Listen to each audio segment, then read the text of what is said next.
vaquinha dos 3 milhões. Exatamente. E isso vai concluir o seu sonho. Que é morrer exercendo a minha função, exatamente. É um sonho, não? Não é um sonho, é uma certeza. É uma certeza que eu tenho. Porque vais morrer mais cedo que a idade da reforma ou porque a idade da reforma... O senhor não vai, Eu não vou ter reforma, Catarina. Esquece. Não, e tu também não vais ter, não te preocupes. Não te preocupes. Olá, eu sou o Fred e sejam bem-vindos ao Digital. Nós estamos aqui com o nosso ilustre convidado, Setor Álvaro. Nada ilustre. Por que não, Setor? Miserável, na verdade. Como assim? Completamente. Não, Setor, Isso é um engano. É um engano, Fred. um dos setores mais conhecidos na escola digital, Pelas piores razões. ou até pelas melhores. Setor Álvaro, seja bem-vindo. Obrigado, Fred. Boa tarde.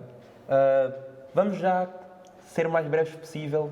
O senhor também deve ter muita coisa para fazer ainda. Vamos a isso. Eu tenho sempre coisas para fazer, Fred. E isso aí nunca para. Nunca para. O trabalho nunca para, infelizmente. É o dever do setor. Em grande medida, é o dever, sim. É a obrigação. O dever de um cidadão. De um professor, neste caso. Setor, vamos com perguntas básicas. Por favor, apresente-se ao nosso público idade, o que é que você faz, se gosta do que faz e conte um bocado de si, da sua história, se faz favor. Isso são muitas perguntas de uma vez, Fred. Não tenho memória para tanto, mas vou tentar. Eu vou ajudando ali levemente, então não se preocupe. Então, o meu nome é Álvaro Almeida, como já toda a gente sabe porque já disseste. A minha idade, ao contrário do que muitos dos teus colegas pensam, não está entre os 25 e os 28 anos de idade, está nos 40. Eu tenho 40 anos de idade. E a minha profissão, como toda a gente sabe também, para mal dos meus pecados e dos pecados da humanidade, é professor. Se eu gosto do que faço, gosto do que faço. Eu adoro ser professor, adoro educar, adoro ensinar. Detesto a parte desse trabalho que tem que ver com a burocracia. Detesto, abomino por completo. Temos trabalho a mais no que diz respeito à dimensão burocrática e isso é provavelmente a pior coisa que se pode fazer a um professor, não é? Esmagá-lo com burocracia. E isso, infelizmente, hoje em dia acontece. É verdade, setor. Digamos, eu não entendo essa vida de professor. Acredito que seja um bocado complicada pelo facto que é matérias para dar, verificar os alunos estão avançados ou estão mais atrasados, como vai conseguir acompanhar a matéria deve ser muita coisa. Ainda agora, como está a tratar dos Erasmus, sei que está em cargo disso, Sim. deve ser muita coisa para si. Não sou só eu, felizmente, e nem sequer sou o principal membro da equipa, mas sim, também estou a tratar disso, sim. Também estou a tratar do projeto Erasmus neste momento aqui na escola, para este ano, 2025, começará em abril, e isso infelizmente também pesa, sim, além de tudo aquilo que tu disseste, não é? Ter atenção aos alunos que fazem parte, ou especialmente parte da educação inclusiva, ter em conta o andamento dos testes, o andamento das avaliações, dos trabalhos, as correções, a preparação das aulas e por aí adiante, sim. Tudo isso é uma enorme carga de trabalho. Setor, uma pergunta relativamente à sua área académica. Sim. O setor é o professor da área de integração, conhecido como AI. Sim. O que é que engloba necessariamente AI? Do que é que fala? Tecnicamente eu não sou professor de área de integração, eu sou professor de área de integração por acidente. Eu tecnicamente sou professor de filosofia e aqui, como se trata de ensino profissional, estou a ensinar ou a lecionar a disciplina de área de integração. A disciplina de área de integração, para quem não sabe, é uma disciplina que é uma espécie de mixórdia de temáticas, para utilizar uma expressão que não é minha. É uma mixórdia de temáticas porque reúne uma série de disciplinas ou áreas do saber das chamadas áreas das humanidades com um peso extraordinário para aquilo que nós chamamos de filosofia. Portanto, a área de integração inclui desde psicologia, sociologia, ecologia também, história e geografia de Portugal, concretamente, economia e uma forte componente de filosofia. O professor acha que no curso profissional é necessário apenas ter AI ou acreditaria que no curso, por exemplo, científico-humanístico seria interessante ter AI, porque pelo meu conhecimento, apenas na parte do científico-humanístico, onde temos cursos como Ciências e Tecnologias, Línguas e Humanidades, geralmente o curso de Línguas e Humanidades é que tem Psicologia, esse tipo de área. Acredita que o curso em geral, todos eles, deveriam ter um bocado de AI? Falar totalmente aí?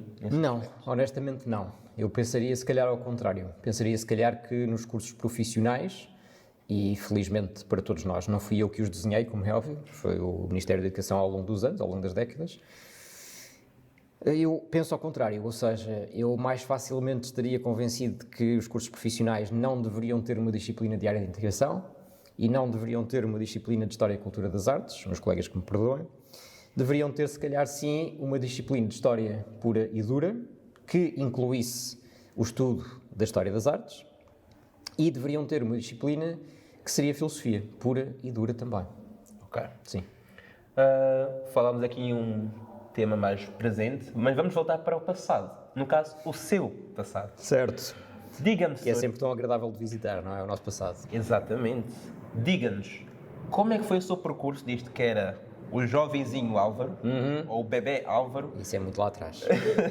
até ao seu adulto Álvaro, Certo. o adulto professor Álvaro Almeida? Então, o bebezinho Álvaro era uma criatura como outra qualquer humana, não é? Portanto, ao início, uma criatura que nem sequer gatinhava, que chorava, que se fartava, provavelmente, a pedir comida e a fazer cocó na fralda, e depois foi crescendo, teve um percurso relativamente normal, diria eu, se bem que o percurso relativamente normal para um ser humano é uma coisa muito ambígua ou muito equívoca, não é? Não há propriamente percursos normais para cada um de nós enquanto seres humanos, mas enfim. Aquilo que tu queres saber, provavelmente, é a minha educação. Um Exatamente. bocadinho mais à frente. Sim. Portanto, no que toca à minha educação primária e básica, ela foi perfeitamente normal para aquilo que ela era nos anos 80 e 90 de Portugal. E depois, quando cheguei à minha educação secundária, escolhi um curso científico-humanístico, mais concretamente o curso de Humanidades. Depois de concluir o 12º ano, avancei para uma licenciatura das antigas, as chamadas licenciaturas pré-Bolonha, em Filosofia e, na verdade, toda a minha educação superior depois disso foi toda ela feita em Filosofia. Filosofia e Educação, mas sobretudo em Filosofia. Por alguma razão estranha desta vida eu decidi escolher Filosofia, por várias razões, todas elas estranhas, certamente, mas decidi seguir Filosofia como área de educação e como área de formação científica. Não me arrependo, até aos dias de hoje, nem um pouco. Se tivesse de voltar a escolher, voltaria a escolher exatamente a mesma área de conhecimento. E no fundo foi isso, Fred. Não sei se queres que eu seja muito mais detalhado ou não. Não, isto aqui já foi o suficiente até para uma introdução. Eu acredito que foi muito boa. Acredito que os nossos espectadores possam ter uma noção daquilo que você passou. Setor, como você também já foi um aluno, diga-nos uma pergunta que vem até interessante. O setor, por acaso, já fez alguma cábula ou já usou algum meio de cópia ou usou até os colegas para poder fazer um teste, uma prova ou o que é que seja, em algum momento da sua vida e em quais? Olha, Fred, a única coisa que eu tenho a dizer em relação a essa matéria é que, não sendo propriamente adepto desse tipo de práticas, estou certo de que o jovem Álvaro lá atrás, há muito tempo, terá feito alguma coisa desse género. Sim, não tenho muitas dúvidas sobre essa matéria. Tendo em conta que não sou propriamente o maior dos exemplares morais da humanidade, certamente que a jovem criatura Álvaro lá atrás terá feito alguma coisa desse estilo. É possível. Ok. O setor dá ética, certo? É uma das componentes que eu ensino na disciplina de área de integração, sim. Diga-me, setor, diria que moralmente existe alguma diferença entre a ética, por exemplo, no âmbito profissional, no trabalho que você exerce? Existe alguma diferença nesse aspecto comparado com o que geralmente é? Se existe alguma falta dele, por acaso? Consegues Não sei reformular, Fred, por favor? Ok, não foi muito específico. Vou tentar reformular a pergunta. Por acaso o setor vê alguma diferença que deveria ser correta? Imagine, professores que deveriam entender mais os alunos. Uma forma de os professores apoiarem alunos com certas dificuldades. O senhor vê isso, que, por acaso, em alguma disciplina, no caso, nomeadamente a sua mais, vê que consegue ajudar esse tipo de alunos? Ou vê que é muito difícil ajudar, então não vale a pena? Então vou responder-te assim, e tu já verás se eu vou ao encontro daquilo que tu me estás a perguntar ou não. Eu ensino ética, mas é por acidente. Ou seja, como eu tento transmitir-vos quando vocês chegam ao 11º ano, eu ensino ética não porque seja particularmente moral ou particularmente ético, ou porque esteja em condições de o fazer na prática, não é? Mas porque é uma obrigação que me é imposta pelo próprio currículo que vocês seguem aqui. Portanto, uma das grandes questões que a mim me aflige é a de saber quem é que está em condições de ensinar ética propriamente. Não é? E como eu vos digo sempre, eu estou convencido de que eu não estou em condições de o fazer porque não sou um homem bom. Eu suspeito que tenha de ser um homem bom a ensinar ética no sentido próprio do termo. Eu dou aulas sobre ética, não ensino ética. Se vejo ou não vejo uma diferença entre aquilo que é a ética profissional e outros tipos de ética? Não vejo.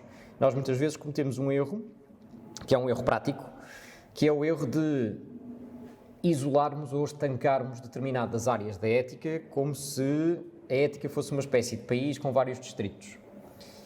E como se nós pudéssemos viajar num desses distritos da melhor maneira, mas depois nos outros pudéssemos viajar à vontade, sem nenhuma preocupação. Ou seja, é como se nós muitas vezes achamos que podemos passar o nosso dia no trabalho, na nossa empresa, na nossa escola, o que quer que seja, na nossa oficina, tanto faz, e sermos muito bons profissionais e cumprirmos com as nossas obrigações e com os nossos deveres morais, e depois chegamos a casa e somos os maiores cretinos do mundo. Isso para mim não faz sentido, porque a ética não é... Eu ia dizer uma disciplina, mas não é uma disciplina, não é? A ética não é propriamente um caminho, digamos assim, que nos permita sermos bons numas coisas e não sermos bons noutras. Se temos de ser bons, temos de ser bons em tudo. Portanto, não faz sentido alguém ser um bom profissional e achar que é um bom profissional e ser um péssimo marido, por exemplo. Ok. No que diz respeito à ajuda aos alunos, não consegui perceber, acho eu, exatamente aquilo que me estavas a perguntar.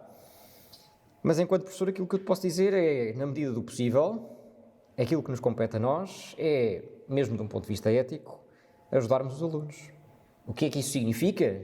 Ajudar os alunos já é um problema mais grave, não é? Mais complexo. Exato. Teríamos de pensar um bocadinho melhor do assunto. Mas acho que sim, acho que faz parte das nossas obrigações.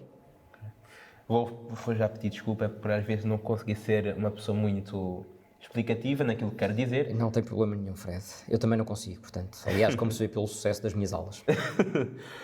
Setor, o professor decidiu seguir sempre a cadeia de professor ou tinha alguma outra coisa em mente?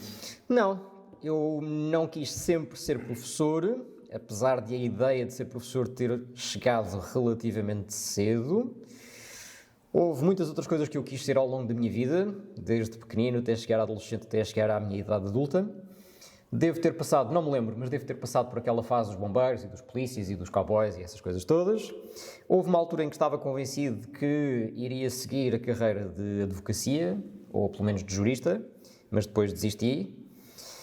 E quando cheguei ao secundário, portanto, quando cheguei à minha adolescência, entre os 15 e os 17, 18 anos, comecei a pensar no assunto, ao início apenas em imaginação, e depois com um pouco mais de pormenor. Houve uma professora de História que eu tive no ensino secundário, portanto ao longo dos 3 anos, 10º, 11º e 12º, que depois da apresentação de um trabalho que eu fiz, me disse que eu se calhar deveria pensar em ser professor, porque se calhar tinha jeito para a coisa.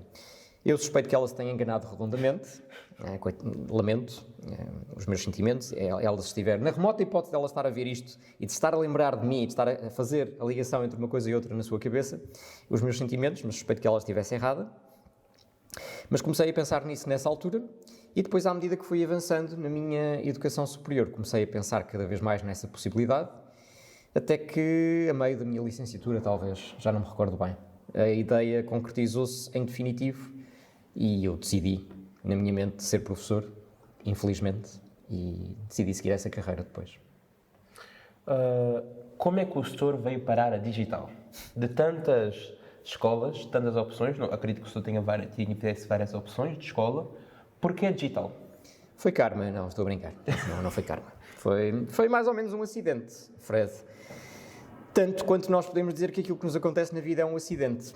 O que é que eu quero dizer com foi um acidente? Quero dizer o seguinte, foi mais ou menos circunstancial.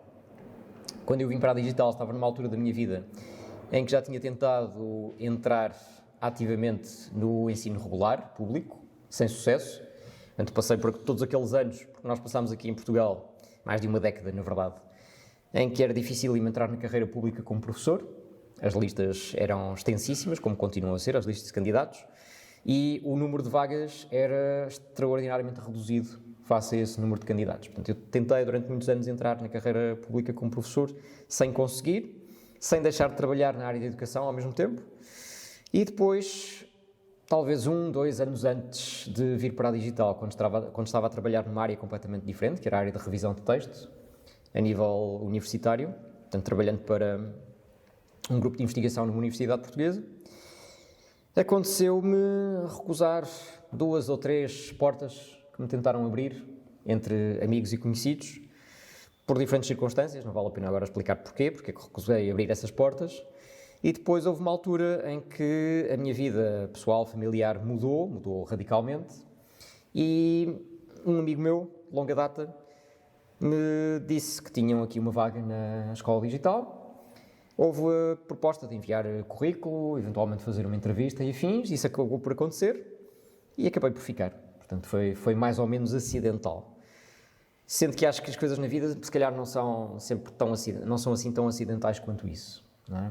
Muitas vezes já dei por mim ao longo da minha vida, em diferentes sítios, em diferentes momentos, para os quais fui chamado, digamos assim. Fosse para eu aprender alguma coisa, fosse para dar algum contributo, ou simplesmente para sofrer. Também acontece às vezes. Exato. Sores, o senhor por acaso tem algum hobby, alguma ocupação que gosta de fazer nos seus grandes, entre aspas, tempos livres? Tempos livres, Fred, essa expressão é uma expressão que me é muito estranha neste momento da minha vida. Eu quase nem reconheço o significado dessa expressão em português, tempos livres, na medida em que eu não tenho praticamente tempos livres nenhuns. Nos raríssimos e curtíssimos tempos livres que eu tenho, o que é que eu gosto de fazer? Gosto de viajar com a família, gosto de passar tempo com a família e com os amigos, gosto de ler, gosto muito de ler, gosto de ver filmes, gosto de ver séries, gosto de ver desenhos animados, vamos dizer assim, parece uma expressão muito infantil em português, mas não os desenhos animados como a Bluey ou o Panda ou o que quer que seja, se bem que às vezes me aconteça, por causa das crianças na família, ter que gramar com a Bluey o dia todo, mas desenhos animados já mais adultos, digamos assim, como tu sabes, nomeadamente desenhos animados japoneses, é uma preferência minha. Gosto de ler banda desenhada também, novelas gráficas. Gostava, hoje em dia tenho muito menos tempo e muito menos resistência física para isso. Gostava de fazer desporto, até há alguns anos atrás, artes marciais concretamente, e gosto imenso de jogar jogos eletrónicos. Também, sim. Em casa, entre leituras, séries, filmes e jogos eletrónicos, esses serão os meus passatempos mais comuns hoje em dia.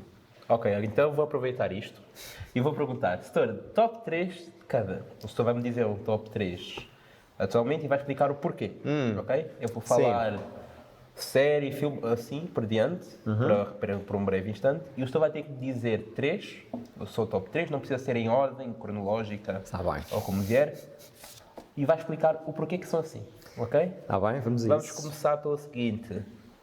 Atividades físicas. Sim. E, incrivelmente, o senhor ainda disse artes marciais. Eu queria que o senhor falasse um bocado sobre isto. Não há muito a dizer, Fred. Eu sempre gostei de artes marciais desde pequenino. Gosto bastante de artes marciais ainda nos dias de hoje. Infelizmente, não tenho nem o tempo nem a saúde já há alguns anos para continuar a praticar ativamente e de forma intensa, como praticava há anos atrás, artes marciais. Eu fiz taekwondo durante muito tempo. E, infelizmente, depois, por motivos de saúde, tive de parar e hoje em dia é muito pouco o que eu faço, não é? Não faço propriamente artes marciais no sentido ativo do termo, nem qualquer outro desporto, na verdade. Só de pensar em fazer um exercício físico mais prolongado ou mais intenso, eu começo a cair para o lado com vertigens. Mas gostava imenso de o fazer e, neste momento, gosto de passear, andar, não dá para muito mais do que isso. E gostava imenso de jogar futebol, antigamente, coisa que também já não consigo fazer hoje em dia. Sempre dá, setor. Sempre dá, sim, durante 1 minuto. Sim, provavelmente durante 1 minuto deve dar. Não, eu acredito que o senhor tenha mais resistência que isso. Não tenho. Ai, Não é depende do contexto em que isto é usado, mas... Certo, Fred. Esta é a parte da entrevista que vamos editar, não é? Depois, certo. Exatamente, vai ter uma... bem. Certo. Ok, setor. Séries televisivas. Séries televisivas, sim. Queres as favoritas? Queres recomendações? O que é que queres exatamente? Tanto faz? Vamos pôr as favoritas primeiro. As favoritas. Isso é uma pergunta dificílima para alguém como eu, Fred, porque Eu já vi muitas séries ao longo da minha vida e tenho muitas favoritas. Eu escrevi uma data delas como, para não me esquecer de algumas, posso dizer-te assim, de rol, de enfiada, e depois podemos selecionar algumas se quiseres e eu posso explicar porque é que as tenho nas minhas preferências. Ok. O Doctor Who, por exemplo, é uma das minhas séries favoritas, em especial muito antiga, é verdade, sim. Das temporadas mais recentes, a minha favorita é com o 11º Doutor, que é com o Matt Smith. Okay. O ator que interpreta é o Matt Smith. As temporadas em que ele faz a personagem são absolutamente incríveis, são extraordinárias. Cada um dos episódios é quase um tratado existencial e por isso essa é uma das séries que está na minha lista de favoritas, sem dúvida nenhuma. O Stargate Universe, não sei se conheces. Não, deves conhecer. Não. Há uma série já bastante antiga, que é o Stargate, que se chama Stargate, e que depois teve uma série de sequelas, e uma delas é precisamente o Stargate Universe. O Stargate Universe, apesar de ter terminado na segunda temporada sem uma conclusão definitiva, infelizmente, porque acabou o orçamento para tal, é uma série que se passa quase maioritariamente no espaço infinito, em que há uma nave com uma série de tripulantes que, no fundo, vão em busca da origem do universo. E é uma espécie de exploração de qual é que será ou não será o sentido da vida ou o sentido do universo.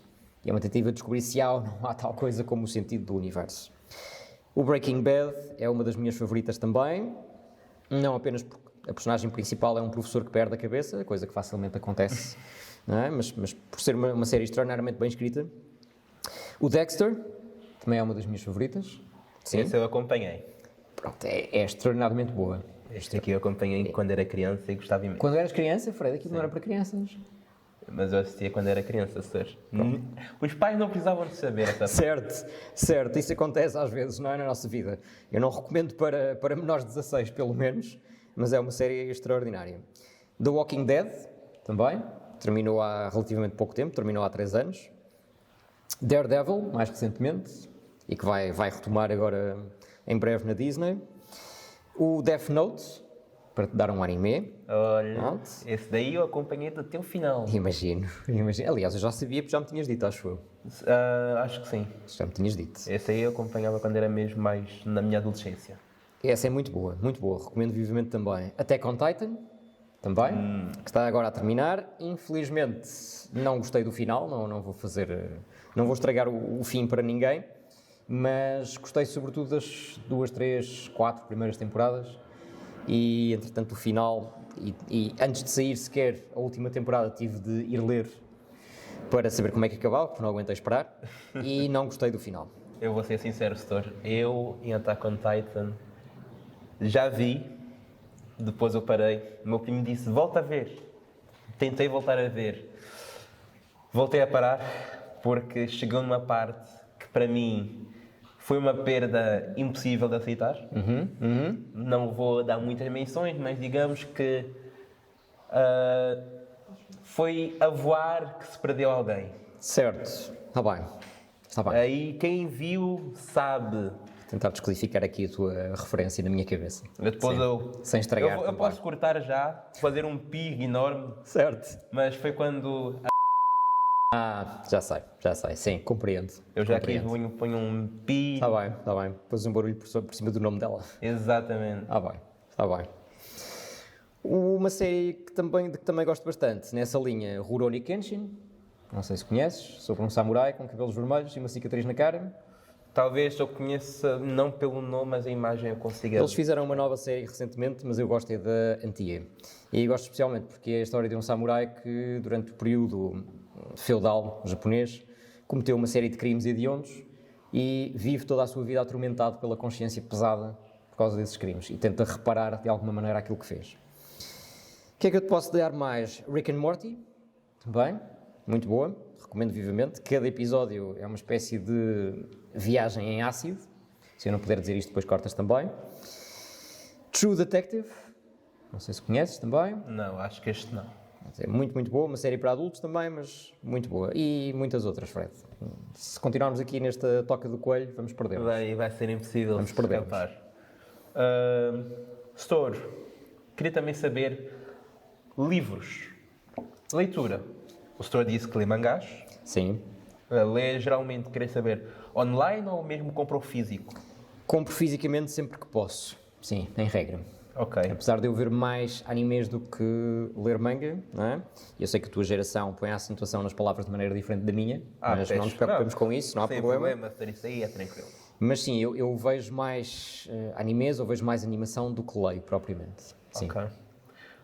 Fora do mundo dos mangás ou mangas, o senhor teria algum livro de fora que gostaria de citar? Imensos, Alguns livros? imensos. Na verdade, este exercício que vocês fazem de perguntar séries, filmes e livros é uma maldade, porque são tantos, que me é extraordinariamente difícil. É que nem é escolher 20 ou 30, é escolher 10 sequer. Vou limitar então, se vai ser mais fácil. 3. 3, que horror! Isso não ajuda muito, Fred. Não ajuda muito. 3. 3, senhor. Tudo bem.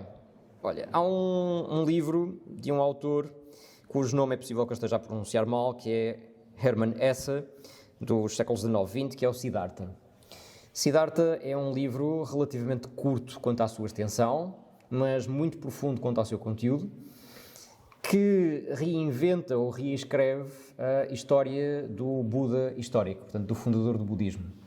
A história de Siddhartha é a história de um Siddhartha possível na imaginação do autor, que, tal como o Siddhartha histórico, sai de casa a meio da sua vida, portanto, cerca dos 30 anos de idade, abandona a sua família, a sua mulher, o seu filho, e vai à procura da iluminação.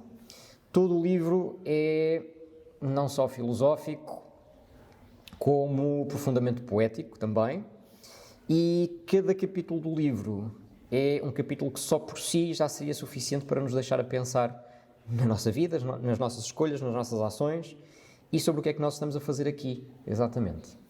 E já agora partilho contigo também, que é o livro que me faz pensar muitas vezes que se eu tivesse uma profissão ideal, essa profissão seria a profissão de barqueiro. Porque há um barqueiro nesse livro, uma personagem, que tem uma vida aparentemente extraordinariamente tranquila, precisamente porque o seu trabalho é apenas transportar pessoas de um lado ao outro de um rio tranquilo ao longo do dia. Mais nada. Segunda recomendação. Meu Deus, isso é uma maldade, Fred. É uma maldade muito grande. Eu sei. Sim, Uma maldade muito grande. Peço imensa desculpa, mas... O Conde de Monte Cristo é outro livro que eu poderia recomendar facilmente como um dos meus favoritos.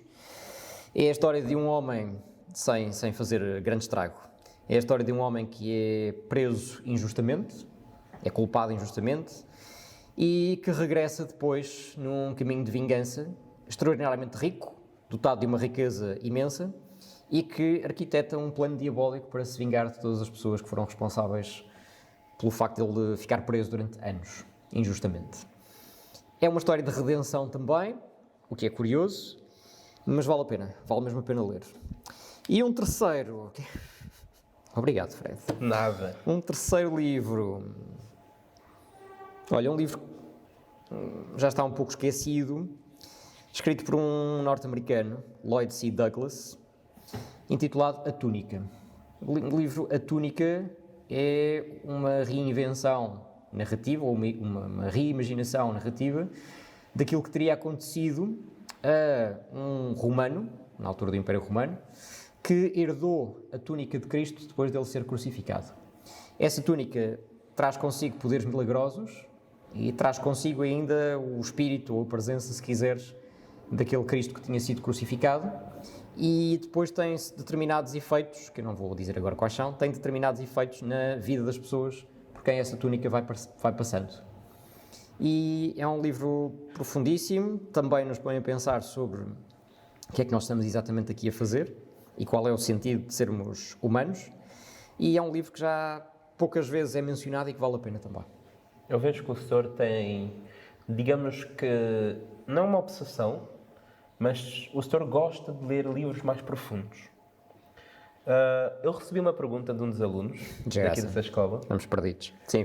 Que perguntou que, na opinião do senhor, o senhor sente que vale alguma coisa neste mundo, que sente que a sua presença, o seu eu, faz alguma diferença na existência do mundo em si, na existência do universo?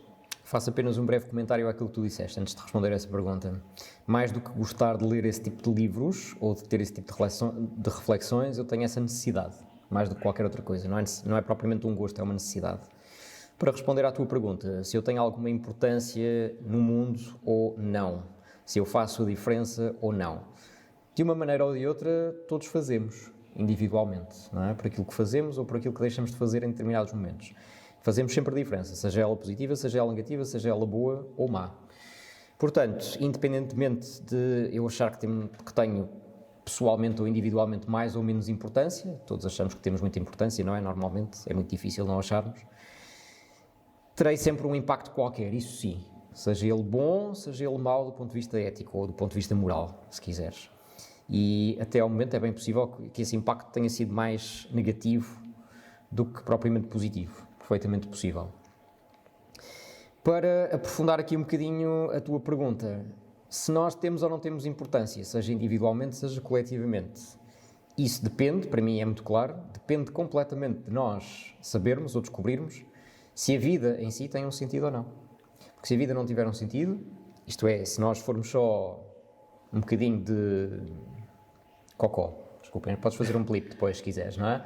Se nós formos só um bocadinho de cocó flutuante num espaço infinito ou num universo infinito que não tem qualquer sentido, então tudo aquilo que nós fazemos no fundo acaba por ser completamente indiferente, seja bom ou seja mau. E na verdade nem sequer pode ser classificado como bom ou como mau, porque acaba tudo no mesmo sítio, que é debaixo da terra com os vermes.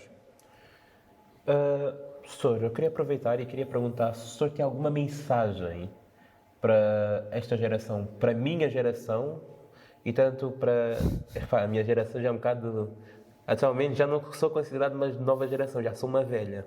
Incrivelmente, 2003... A tua geração já é velha? É isto que estás a dizer? Às vezes eu nem sei se faço parte também dessa, senhor, para ser sincero. Às vezes eu sinto velho demais para fazer parte desta geração 2003. Mas diga-nos, Que idade tu tens, Fred? 21. Tem vergonha. Tem vergonha. Peço desculpa, senhor. Acho desculpado. Irei melhorar nesse aspecto. Então, o que é que tu me estás a pedir? Conselhos? Conselhos para esta geração, no caso, a geração mais nova e as gerações que estão por vir. Apesar dos conselhos serem uma coisa muito difícil de dar e às vezes muito perigosa, há alguns conselhos que eu teria a dar, sim. O meu primeiro conselho, que é um conselho que eu percebo perfeitamente que esteja fora de moda, é casem. Casem. Casem, tenham filhos, casem novos e casem bem, com todas as reticências que esta expressão pode e deve ter. Não é? Casem bem. Acho que hoje em dia cada vez mais começa a ficar fora de moda, como eu disse, casar, por alguma razão ou por várias razões. Algumas delas mais ou menos identificáveis ou facilmente identificáveis, outras nem tanto, se calhar. Mas, curiosamente, é uma coisa que se começa a perder. E esse seria o meu primeiro conselho. Vale a pena casar, vale a pena ter filhos e vale a pena casar com alguém que esteja lá para nós, ou para vocês, como queiram ler. E estar lá para vocês significa estar lá, de facto, realmente, na alegria e na tristeza, não é? Na saúde e na doença. E que não esteja simplesmente lá por estar, ou que a qualquer momento se possa ir embora, quando as coisas correm mais ou menos mal. Esse seria o meu primeiro conselho. E não tem que ver apenas com uma questão egoísta ou calculista de aumentar a taxa de natalidade portuguesa, que é extraordinariamente baixa, infelizmente. Não é? E não tem nada a ver com o facto de eu já não ir ter reforma também.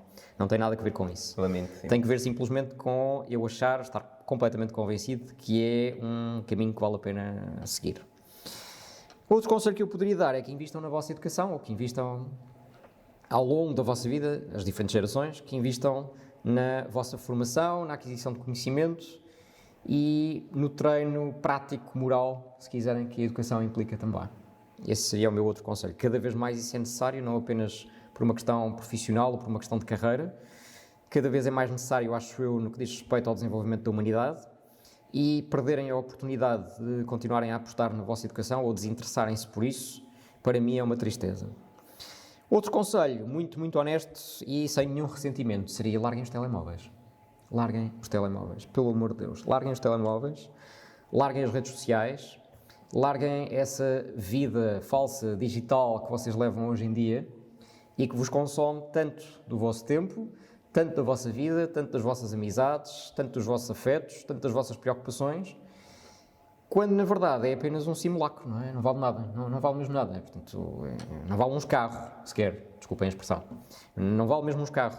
É uma vida completamente falsa que transmite uma falsa proximidade entre as pessoas, porque na verdade aquilo não são pessoas, são avatares das pessoas que estão por detrás daqueles aparelhos eletrónicos, que gostam de projetar uma determinada vida que seria uma vida ideal, ou que estão à espera de que os outros considerem como ideal, e que na verdade não vale nada, não é? E por último, aconselharia-vos a participarem politicamente, que é uma coisa que aparentemente também está fora de moda, sobretudo em Portugal, por razões que eu compreendo perfeitamente. Eu próprio sinto uma enorme angústia relativamente àquilo que é a minha participação política no quadro nacional, mas o conselho que eu daria, ou a recomendação que eu daria, é de que não desistam de participar politicamente, porque é absolutamente fundamental. Nós temos esse direito de participação e temos o dever cívico e se calhar moral também de o fazer, ainda que não tenhamos o dever político de o fazer.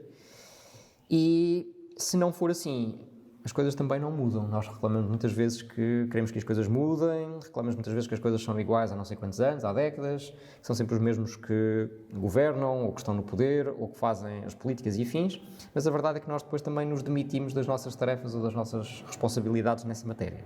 Portanto, o meu conselho final seria esse, que participem politicamente, que se interessem mais ativamente por aquilo que é a política nacional, apesar de ser desesperante, e eu compreendo que seja, mas se não for assim, não vale a pena também, não é? Nada muda. Eu queria agora pegar uma coisa que o senhor disse, a primeira coisa que o senhor disse, casem cedo. Sim.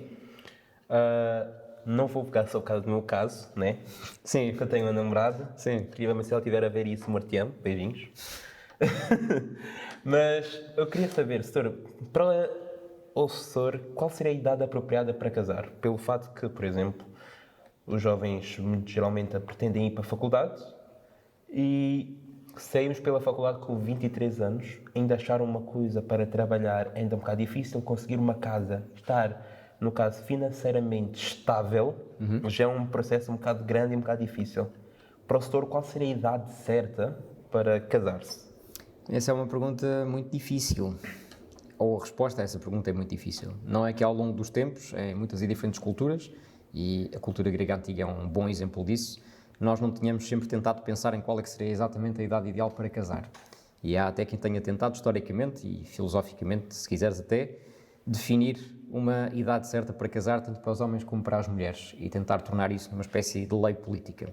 Eu não vou tão longe, não te sei dar uma resposta certeira relativamente a qual é que será a idade ideal para casar, mas posso responder-te, se calhar, pela negativa. Eu acho que a idade, ou as idades com que nós casamos hoje em dia, já são muito velhas para aquilo que seria um percurso de casamento, acho eu. Não é? Nós casamos cada vez mais tarde, 30, 40, se for preciso, não é? Até porque hoje em dia as pessoas saem de casa aos 30, se for preciso, saem de casa dos pais aos 30, não conseguem sair antes, pelas razões que tu enumeraste e por outras, por causa da carreira, por causa do investimento na faculdade ou na educação superior, por causa da vontade de quererem dar aquele impulso inicial à sua profissão durante 4, 5, 10 anos e por aí adiante, ou porque não conseguem encontrar casa, ou porque não têm dinheiro para o fazer, etc. E a verdade é que nós depois vamos adiante cada vez mais a idade para casar. Quando queremos casar e quando achamos que temos as condições para isso, se calhar já é um pouco tarde. Depois tornamos pais tarde também. Idealmente, o que eu te posso dizer é que, se calhar, os 20 são uma boa idade para casar. Seria uma boa idade para casar e começar a ter filhos. Eu acho que, muitas vezes, todas essas razões / desculpas que nós encontramos para não casar mais cedo são apenas isso. Isto é, pretextos. Há quem tenha dito a alturas tantas, para muito desagrado meu, que o casamento é uma excelente maneira de duas pessoas resolverem em conjunto problemas que nunca teriam se vivessem sozinhas. Eu não acho que seja assim. Acho que os problemas que há para resolver e que se encontram quando as pessoas casam são para resolver a dois. E acho que o casamento, mais do que outra coisa qualquer, é um caminho que serve para duas pessoas crescerem em conjunto, uma com a outra, aprenderem uma com a outra e testemunharem a vida uma da outra ao longo do tempo. Quanto mais nós adiamos esse compromisso, mais oportunidades nós perdemos de ter essas memórias, de ter esse testemunho ao longo da vida e de termos alguém que nos acompanha do início ao fim, não é? Sobretudo tendo em conta que a maior parte das outras pessoas depois, excetuando talvez a família mais próxima e alguns poucos amigos, todas as outras pessoas passam em pano de fundo como se fossem cenário, não é? E não estão lá propriamente para testemunhar quem nós somos e o que nós somos ao longo dos tempos. Essa é a resposta possível aqui. Ok. Fred, teríamos muito a conversar sobre o assunto, não devido, mas é a minha resposta possível. Ok, eu vou colocar outra vez uma pergunta de um aluno aqui para si. Isto é uma falsa entrevista, na verdade, não é? Tu vens armado com uma série de perguntas que outros colegas te fizeram, O quê? não é? Nunca faria uma coisa destas. Eu. Nem sou Certo. conhecido, ninguém quase fala comigo. Não, ninguém te conhece, não és o aluno mais conhecido da escola digital, Não, nem nada. Não. de forma alguma. De forma alguma, sim. Eu diria que até o setor é mais conhecido que eu. Não sou, não, acredita, não sou. Setor, Sim. uma pergunta que foi feita é, em relação à sua situação familiar, é Sim. casado, é solteiro, como é que é, setor? Bem, sou casado, toda a gente sabe, na verdade, não é? Sou casado, isso eu não tenho problemas nenhum, especiais problemas em dizer. A quem me pergunta, ou àqueles de vocês que me perguntam, eu digo sempre, respondo sempre. Não é coisa que eu escondo, pelo contrário. Também não é coisa que eu ando a publicitar, não é? Não preciso andar aí com um papel na testa a dizer que sou casado, mas também não há muito a disfarçar, não é? A não ser que as pessoas já tenham perdido a noção de o que é que significa um anel no dedo na mão esquerda, não é? Ok, setor. O senhor quer deixar alguma mensagem para a sua mulher? Não, ela não me perdoaria se eu o fizesse. Ui. Setor, se o senhor fosse por acaso convidado a um TED Talk, Sim, ok? sim. Qual seria o tema que o senhor gostaria de abordar? Outra pergunta difícil, Fred, na verdade, não é? As TED Talks, pelo que eu percebo, e vi algumas ao longo dos anos, pelo que eu percebo, são conversas, são palestras que têm como grande objetivo transmitir, apresentar, comunicar ideias novas e significativas. Sim. Muito honestamente, e sem ironia nenhuma, não sei se terei propriamente ideias novas e significativas a transmitir ou comunicar. Portanto, eu não sei se faria uma TED Talk alguma vez. Se fosse obrigado a isso, portanto, se me apontassem uma arma à cabeça e eu, muito contra a minha vontade, tivesse de fazer uma palestra dessa natureza, eu aproveitaria não para transmitir ideias novas, necessariamente, porque não acho que tenha propriamente ideias novas para transmitir, mas aproveitaria para transmitir algumas ideias que já circulam por aí há algum tempo, que são ideias que valem a pena pensar e trazer a lume outra e outra vez. Eu ficaria muito indeciso entre dois temas principais, que na verdade têm alguma relação um com o outro. O primeiro tema seria o tema da educação, sem dúvida nenhuma, talvez por motivos óbvios, porque é uma área que me é especialmente querida, pelo facto de ser professor, ou educador, se quiseres. E no âmbito da educação, em geral, eu refletiria, e sem querer ser de forma alguma pretencioso, refletiria sobre como nós, hoje em dia, quando digo nós sociedade, digo nós instituição, escola, em geral, estamos a fazer tudo mal, ou quase tudo mal. Estamos a fazer tudo mal no que diz respeito ao papel que atribuímos aos professores em sociedade, e aqui falo-se das sociedades europeias, com algumas exceções honrosas, que têm um estatuto cada vez menos digno, menos respeitável, menos respeitado.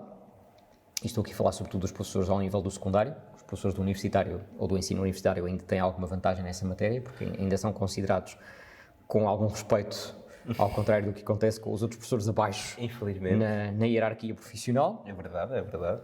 Mas nós tratamos muito mal os professores, em geral, hoje em dia, por várias razões, e no caso português essas razões têm uma história, e essa história vem sobretudo das últimas décadas, não apenas, mas vem sobretudo das últimas décadas, dos últimos 50 anos, se calhar.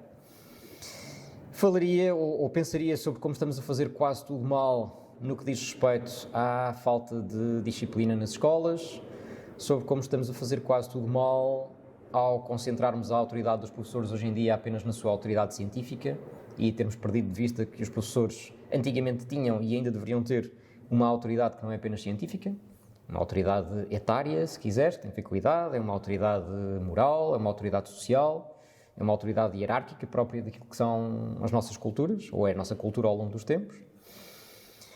Pensaria sobre como estamos a fazer quase tudo mal no que diz respeito à diminuição cada vez maior da exigência. Nós cada vez exigimos menos aos nossos alunos, em geral, nos diferentes níveis de ensino.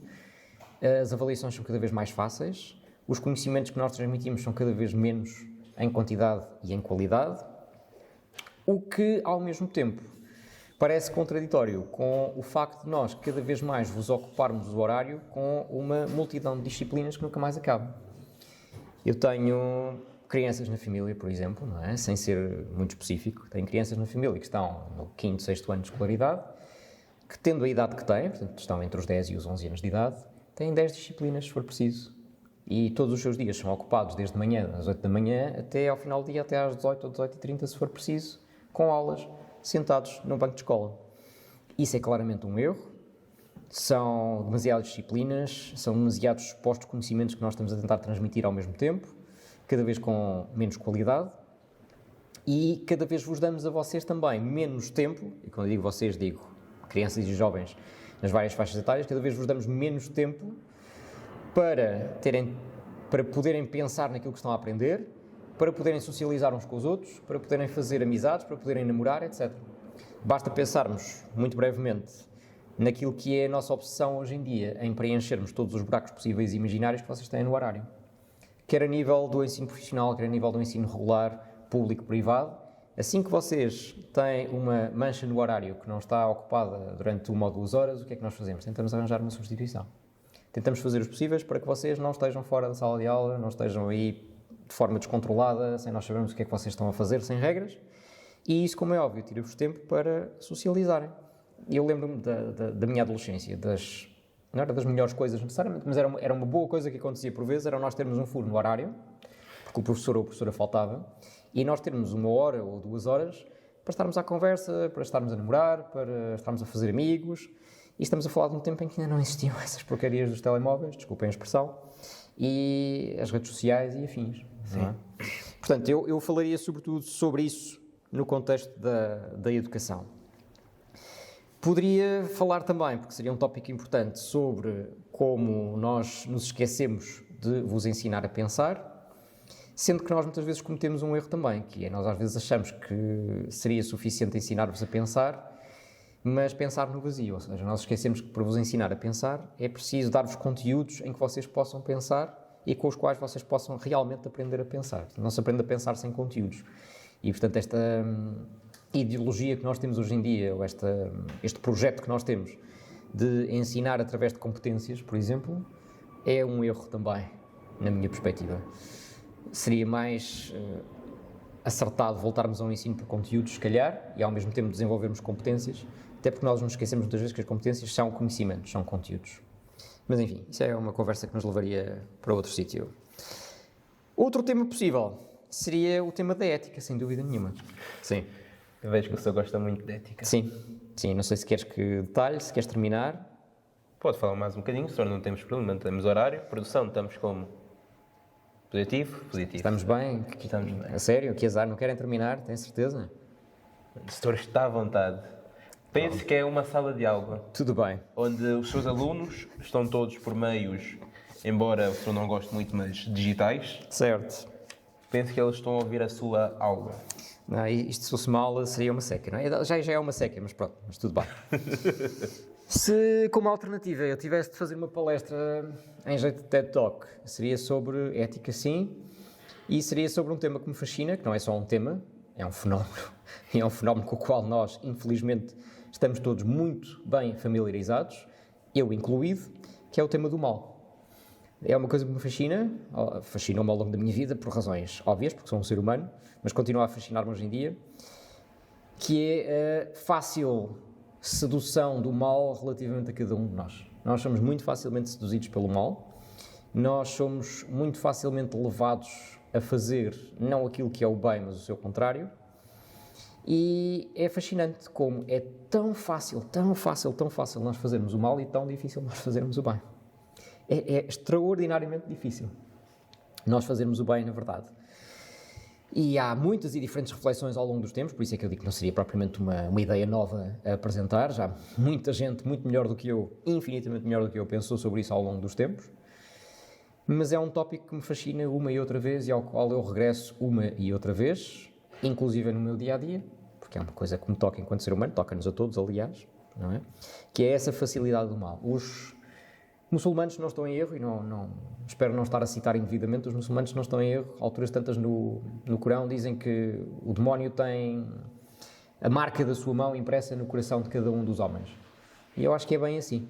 Não é? Acho que é bem assim. Cada um de nós traz a marca do demónio a agarrar no seu coração e é difícil apagar essa marca. É muito difícil apagar essa marca. Idealmente, nós deveríamos ser bons, é esse o nosso dever, não é? Ou pelo menos é essa a vocação humana, mas é extraordinariamente difícil. Extraordinariamente difícil. Nós fazemos cocó, desculpem mais uma vez a expressão, com muita frequência. Eu gostaria de poder utilizar a linguagem de rua, mas não posso. Se tu está à vontade, Não. os pis estão ali, estão prontos. Não, imagina só a quantidade de soundbites que isso iria provocar, não é? Eu a dizer uma asneira a sério numa entrevista na digital. Seria horrível. Seria mais, digamos, engajante, setor. Ih, que horror, Fred. Não utiliza essa expressão, porque que horror. Que horror. Peço que eu peguei um bocado da expressão Péssimo. brasileira. Péssimo. Não sei a versão portuguesa. Seria muito envolvente, seria muito comprometedor, outra coisa qualquer, menos engajante. Engajante não, por favor. Mas sim, seria sobre isso, Fred. E seria, se quiseres terminar numa nota mais culta, só para ficar bem, não é? Sim. Podes editar à vontade.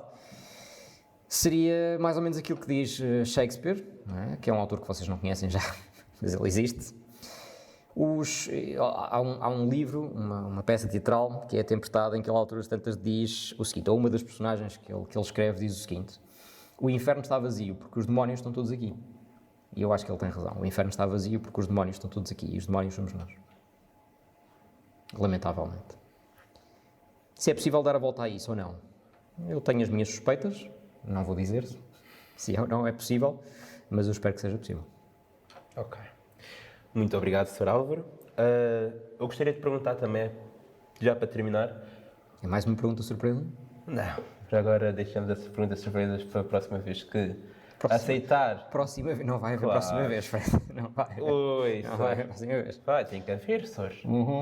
Mas imagine, eu queria saber se o senhor queria recomendar um próximo convidado para nós, que nós tentamos achar esse próximo convidado, tentar convidar para vir cá. Quem o gestor gostaria de convidar para vir aqui no Digital? Boa pergunta, Fred. Boa pergunta. Há tantas pessoas de quem eu me posso vingar neste momento. Quer dizer, há tantas pessoas que eu poderia recomendar neste momento como ideais para vir aqui já a seguir à próxima entrevista. Honestamente não sei, Fred. Tenho receio neste momento de ser deselegante com alguém ao estar a sugerir alguém. Haveria vários, certamente. Pessoas bem interessantes, não duvido nada. Bem mais interessantes do que eu, também não duvido nada. Mas creio que correria, ou incorreria em alguma deselegância se estivesse a dizer um nome em detrimento de outros. Não Acho que tens várias escolhas possíveis e muito boas escolhas. E se eu estivesse a dizer um nome concreto, seria indelicado. Pense da seguinte forma, senhor. Então, nos dê um, já que é demais, 5. 5. Agora aumentei o seu leque. 5. E todos os outros que ficam fora desses 5 depois vão ter vontade de me assassinar. Não, e de senhor. me cuspir na cara. Pense da seguinte forma. Essas 5 pessoas serão nomeados, escolhidos de forma de gala, digamos assim. Forma legal. De forma de gala. Já De percebi. gala. Sim, sim, sim. Convidados honorosos. E aqueles que não forem ditos não significa que não são, mas o seu tempo há por vir. Responde-te assim, Fred. Escolhe um de cada área de formação da escola. Escolhe um professor de cada curso. Então diga-me, por favor, senhor. Não vou dizer nomes. senhor. Não vou dizer nomes, Fred. Nem pensar. Não vou dizer nomes. Diga lá. Não vou dizer nomes. Nem pensar. Ok. E alunos? E alunos, faz favor. Alunos. Tanto pode ser, vamos pôr da seguinte forma, para ser mais fácil também.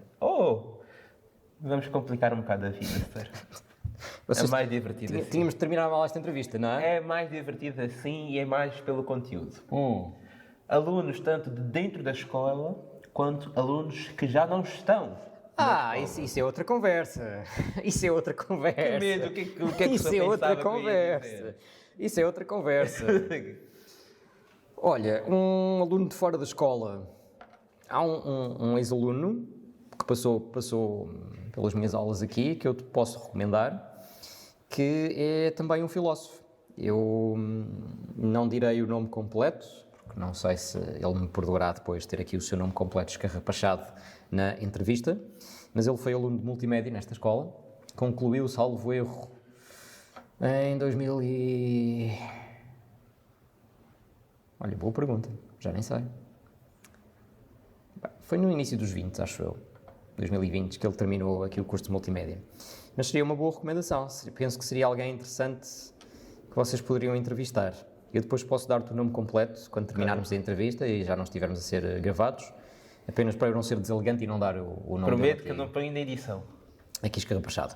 Posso dar esta pista. Ele tem um irmão a estudar neste momento aqui na escola. Ok. Pronto, mas eu depois posso dar-te essa recomendação. Acho que seria, honestamente, acho que seria uma entrevista interessante.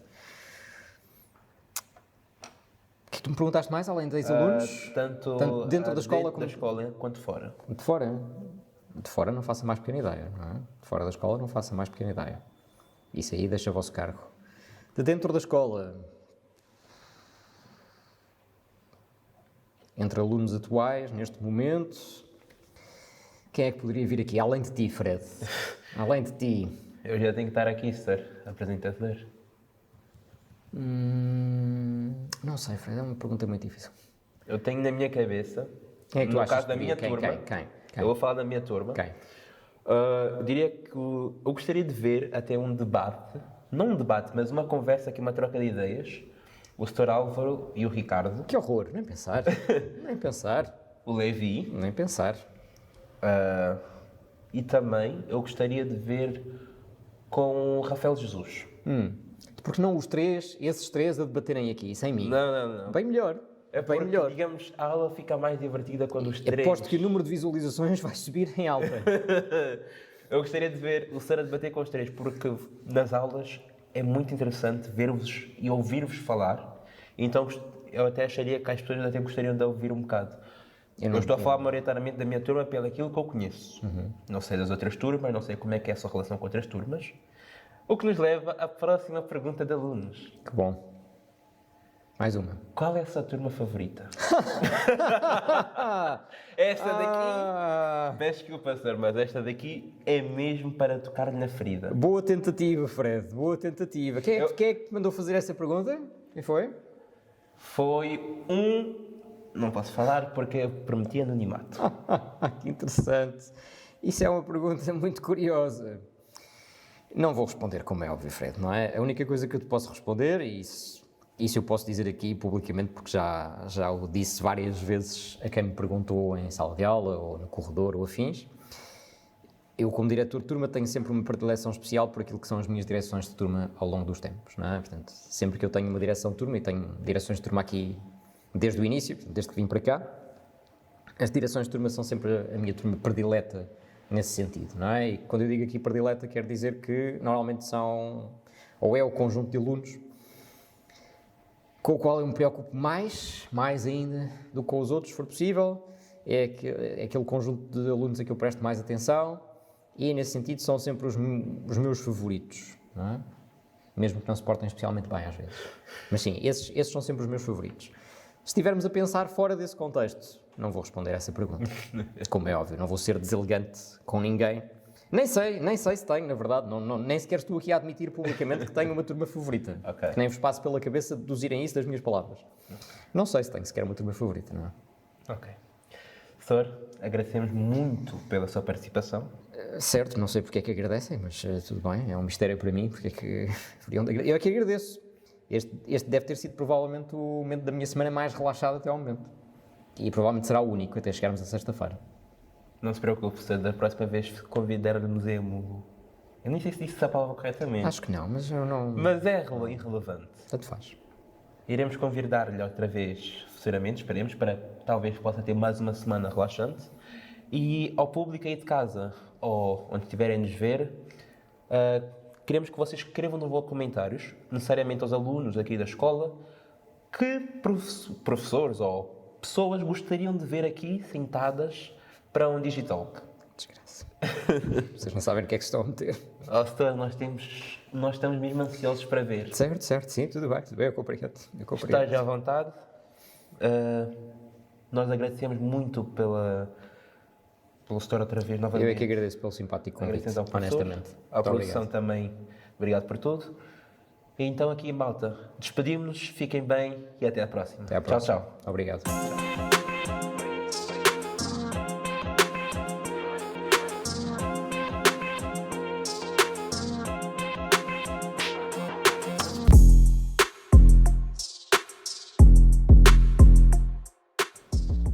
vão fazer 3, 2, 1, ação? Ou...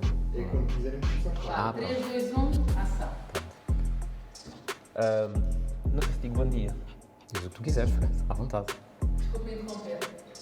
Tens de introduzir, dizer que estamos no digital. Eu sei, estou a brincar, Sara, estou a Falar brincar. para esta câmara. Não sei. É porque ainda por cima não sou eu que vou editar isto, não é? Portanto, Pois, Sou eu. Já tenho um grande. é já. 3, 2, 1, corta. Não, desculpa, ação. Isso é fixe. Olha, eu acho que esta devia ser a introdução. Eu só da cheguei lá Se mais estivesse a cedo. gravar. O som está a dar. Que agradável. Vou fazer uma pausa muito rápida. Eu vou almoçar que ainda não almocei. Nem eu. A sério, Não posso gastar dinheiro, Sara. Não gostaste? Não posso gastar isto dinheiro. não era para ser uma situação triste, Fred, não era? Isto está a gravar, não está? Está a gravar. Eu faço questão de que isto esteja nos bloopers da entrevista. Exato, mas depois faz um desculpa, ouviste, Fred? Mas Vou pensa. fazer uma pausa e vou interromper. Porque isto tem... Não está a gravar. Não, estão duas coisas que não devemos estar.